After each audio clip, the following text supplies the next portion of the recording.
साथियों, जय श्री कृष्ण। अच्छा सोचे चैनल में आपका स्वागत है। आज हम श्रीमद् भागवत गीता का चौथा अध्याय सुनाने जा रहे हैं। अगर आपने हमारे चैनल को अभी तक सब्सक्राइब नहीं किया है, कृपा करके सब्सक्राइब कर ले। तो चलिए साथियों, आज हम श्रीमद् भागवत गीता का चौथा अध्याय सुनाने जा रहे हैं। हे अर्जुन, मैंने इस अविनाशी योग को सूर्य से कहा था।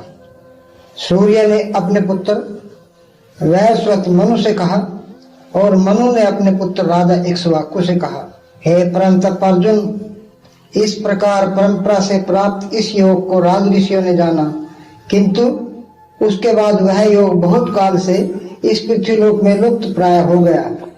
तू मेरा भक्त और मेरा प्रिय सखा है, इसलिए वही यह पुरातन योग आज मैंने तुझको कहा है, क्योंकि यह बड़ा ही उत्तम रहस्य है, अर्थात गुप्त रखने योग्य विषय है।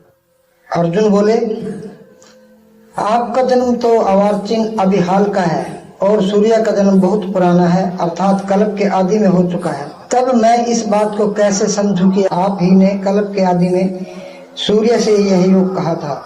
श्री भगवान बोले, हे परंतप अर्जुन, मेरे और तेरे बहुत से जन्म हो चुके हैं, उन सब को तू नहीं जानता, किंतु मैं जानता हूँ। मैं अजन्मा और अविनाशी स्वरूप होते हुए भी तथा समस्त प्राणियों का ईश्वर होते हुए भी अपनी प्रकृति को अधीन करके अपनी योग माया से प्रकट होता हूँ। हे भारत, जब जब धर्म की हानि और अधर्म की वृद्धि होती है, तब तब मैं अपने रूप को रचता हूँ, अर्थात साकार रूप से लोगों के सम्मुख प्रकट होता हूँ। साधु पुरुषों का उद्धार करने के लिए, पाप कर्म करने वालों का विनाश करने के लिए और धर्म की अच्छी तरह से स्थापना करने के लिए मैं युग युग में प्रकट हुआ करता हूँ। हे अर्जुन, मेरे जन्म और कर्म दिव्य अर्थात निर्मल और अलौकिक है। इस प्रकार जो मनुष्य तत्व से सर्वशक्तिमान सच्चिदानंद परमात्मा अविनाशी और सर्वभूतों के परम गति तथा परम आश्रय है, वह केवल धर्म को स्थापन करने और संसार का उद्धार करने के लिए ही अपनी योग माया से सगुण रूप होकर प्रकट होते हैं। इसलिए परमेश्वर के समान सुहृद प्रेमी और पतित पावन दूसरा कोई नहीं है। ऐसा समझकर जो पुरुष परमेश्वर का अनन्य प्रेम से निरंतर चिंतन करता हुआ असक्त रहित संसार में बरतता है, वही उनको तत्व से जानता है, जान लेता है। वह शरीर को त्याग कर फिर जन्म को प्राप्त नहीं होता, किंतु मुझे ही प्राप्त होता है। पहले भी जिनके राग, भय और क्रोध स्वर्था नष्ट हो गए थे और जो मुझ में अनन्य प्रेम पूर्वक स्थित रहते थे, ऐसे मेरे आश्रित रहने वाले बहुत से भगत उपयुक्त ज्ञान रूप तप से पवित्र होकर मेरे स्वरूप को प्राप्त हो चुके हैं। हे अर्जुन, जो भक्त मुझे जिस प्रकार भजते हैं, मैं भी उनको उसी प्रकार भजता हूँ, क्योंकि सभी मनुष्य सब प्रकार से मेरे ही मार्ग का अनुसरण करते हैं। इस मनुष्य लोक में कर्मों के फल को चाहने वाले लोग देवताओं का पूजन किया करते हैं, क्योंकि उनको कर्मों से उत्पन्न होने वाली सिद्धि शीघ्र मिल जाती है। ब्राह्मण, क्षत्रिय, वैश्य और शूद्र, इन चार वर्णों का समूह गुण और कर्मों के विभाग पूर्वक मेरे द्वारा रचा गया है। इस प्रकार उस सृष्टि रचनादि कर्म का कर्ता होने पर भी मुझ अविनाशी परमेश्वर को तू वास्तव में अकर्ता ही जान। कर्मों के फल में मेरी सप्रिया नहीं है, इसलिए मुझे कर्म लिप्त नहीं करते। इस प्रकार जो मुझे तत्व से जान लेता है, वह भी कर्मों से नहीं बंधता। पूर्व काल में मुमुक्षुओं ने भी इस प्रकार जानकर ही कर्म किए हैं, इसलिए तू भी पूर्वजों द्वारा सदा से किए जाने वाले कर्मों को ही कर। कर्म क्या है और अकर्म क्या है, इस प्रकार इसका निर्णय करने में बुद्धिमान पुरुष भी मोहित हो जाते हैं। इसलिए वह कर्म तत्व में तुझे भली भांति समझाकर कहूंगा, जिसे जानकर तू अशुभ से अर्थात कर्म बंधन से मुक्त हो जाएगा।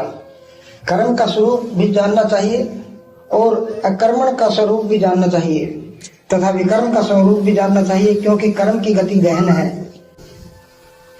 जो मनुष्य कर्म में अकर्म देखता है और जो अकर्म में कर्म देखता है, वह मनुष्य में बुद्धिमान है और वह योगी समस्त कर्मों को करने वाला है।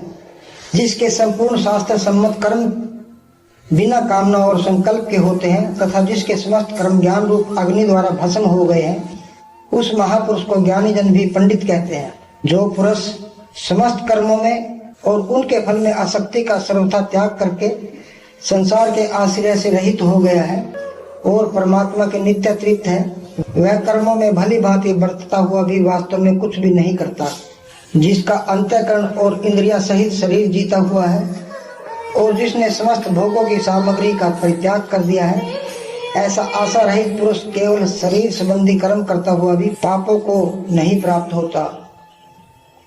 जो बिना इच्छा के अपने आप प्राप्त हुए पदार्थ से सदा संतुष्ट रहता है, जिसमें ईर्षा का सर्वथा अभाव हो गया हो, जो हर्ष शोक आदि द्वंद्वों से सर्वथा अतीत हो गया है, ऐसा सिद्धि और असिद्धि में सम रहने वाला कर्मयोगी कर्म करता हुआ भी उनसे नहीं बंधता। जिसकी आसक्ति सर्वथा नष्ट हो गई है, जो देहाभिमान और ममता से रहित हो गया है, जिसका चित्त निरंतर परमात्मा के ज्ञान में स्थित रहता है, ऐसा केवल यज्ञ संपादन के लिए कर्म करने वाले मनुष्य के संपूर्ण कर्म भली भांति विलीन हो जाते हैं। जिस यज्ञ में अर्पण अर्थात श्रुवा आदि भी ब्रह्म है और हवन किए जाने योग्य द्रव्य भी ब्रह्म है, ब्रह्म रूप कर्ता द्वारा ब्रह्म रूप अग्नि में आहुति देना रूप क्रिया भी ब्रह्म है, उस ब्रह्म कर्म में स्थित रहने वाले योगी द्वारा प्राप्त किए जाने योग्य फल भी ब्रह्म ही है। दूसरे योगी जन देवताओं के पूजन रूप यज्ञ का ही भली भांति अनुष्ठान किया करते हैं और अन्य योगी जन पर ब्रह्म परमात्मा रूप अग्नि में अभेद दर्शन रूप यज्ञ द्वारा ही आत्म रूप यज्ञ का हवन किया करते हैं। पर ब्रह्म परमात्मा में ज्ञान द्वारा एक ही भाव से स्थित होना ही ब्रह्म रूप अग्नि में यज्ञ द्वारा यज्ञ को हवन करना है। अन्य योगी जन श्रोत्र आदि समस्त इंद्रियों को संयम रूप अग्नियों में हवन किया करते हैं और दूसरे योगी लोग शब्द आदि समस्त विषयों को इंद्रिय रूप अग्नियों में हवन किया करते हैं। दूसरे योगी जन इंद्रियों की संपूर्ण क्रियाओं और प्राणों की समस्त क्रियाओं को ज्ञान से प्रकाशित आत्म संयम योग रूप अग्नि में हवन किया करते हैं। सच्चिदानंद घन परमात्मा के सिवाय अन्य किसी का भी न चिंतन करना ही उन सब का हवन करना है। कई पुरुष द्रव्य संबंधी यज्ञ करने वाले हैं, कितने ही तपस्या रूप यज्ञ करने वाले हैं तथा दूसरे कितने ही योग रूप यज्ञ करने वाले हैं, कितने ही अहिंसावादी तीक्ष्ण व्रतों से युक्त यत्नशील पुरुष स्वाध्याय रूप ज्ञान यज्ञ करने वाले हैं।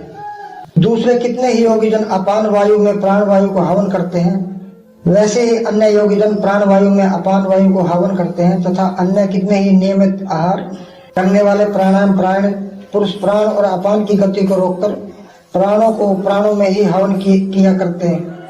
ये सभी साधक यज्ञ द्वारा पापों का नाश कर देने वाले और यज्ञों को जानने वाले हैं। हे कुरुश्रेष्ठ अर्जुन, यज्ञ से बचे हुए अमृत का अनुभव करने वाले योगी जन सनातन पर ब्रह्म परमात्मा को प्राप्त होते हैं और यज्ञ न करने वाले पुरुष के लिए तो यह मनुष्य लोक भी सुखदायक नहीं है, फिर परलोक कैसे सुखदायक हो सकता है। इसी प्रकार और भी बहुत तरह के यज्ञ वेद की वाणी में विस्तार से कहे गए हैं। उन सब को तू मन इंद्रिया और शरीर की क्रिया द्वारा संपन्न होने वाले जान। इस प्रकार तत्व से जानकर उनके अनुष्ठान द्वारा तू कर्म बंधन से सर्वथा मुक्त हो जाएगा। हे परंतप अर्जुन, द्रव्य में यज्ञ की अपेक्षा ज्ञान यज्ञ अत्यंत श्रेष्ठ है तथा यावन मात्र संपूर्ण कर्म ज्ञान में समाप्त हो जाते हैं। उस ज्ञान को तू तत्वदर्शी ज्ञानियों के पास जाकर समझ, उनको भली भांति दंडवत कर प्रणाम करने से, उनकी सेवा करने से और कपट छोड़कर सरलता पूर्वक प्रश्न करने से वे परमात्म तत्व को भली भांति जानने वाले ज्ञानी महात्मा तुझे उस ज्ञान तत्व का उपदेश करेंगे, जिसको जानकर फिर तू इस प्रकार मोह को नहीं प्राप्त होगा। तथा हे अर्जुन, जिस ज्ञान द्वारा तू संपूर्ण भूतों को निशेष भाव से पहले अपने और पीछे मुझ सच्चिदानंद घन परमात्मा में देखेगा, यदि तू अन्य सब पापियों से भी अधिक पाप करने वाला है तो भी तू ज्ञान रूप नौका द्वारा निस्संदेह संपूर्ण पाप समुद्र से भली भांति तर जाएगा। क्योंकि हे अर्जुन, जैसे प्रज्वलित अग्नि ईंधनों को भस्ममय कर देती है, वैसे ही ज्ञान रूप अग्नि संपूर्ण कर्मों को भस्ममय कर देता है। इस संसार में ज्ञान के समान पवित्र करने वाला निस्संदेह कुछ भी नहीं है। उस ज्ञान को कितने ही काल से कर्मयोग द्वारा शुद्धांत कर हुआ मनुष्य अपने आप ही आत्मा को पा लेता है। जितेंद्रिय साधन प्रायण और श्रद्धावान मनुष्य ज्ञान को प्राप्त होता है। तथा ज्ञान को प्राप्त होकर वह बिना विलंब के तत्काल ही भगवत प्राप्ति रूप परम शांति को प्राप्त हो जाता है। विवेकहीन और श्रद्धा रहित संशय युक्त मनुष्य परमात्मा से अवश्य भ्रष्ट हो जाता है। ऐसे संशय युक्त मनुष्य के लिए न यह लोक है, न परलोक है, और न ही सुख ही है। हे धनंजय, जिसने कर्मयोग की विधि से समस्त कर्मों का परमात्मा में अर्पण कर दिया है, जिसने विवेक द्वारा समस्त संशयों का नाश कर दिया है, ऐसे वश में किए हुए अंतःकरण वाले पुरुष को कर्म नहीं बांधते। इसलिए हे भरतवंशी अर्जुन, तू हृदय में स्थित इस अज्ञान जनित अपने संशय का विवेक ज्ञान रूप तलवार द्वारा छेदन करके स्मृति रूप कर्म योग में स्थित हो जा और युद्ध के लिए खड़ा हो जा।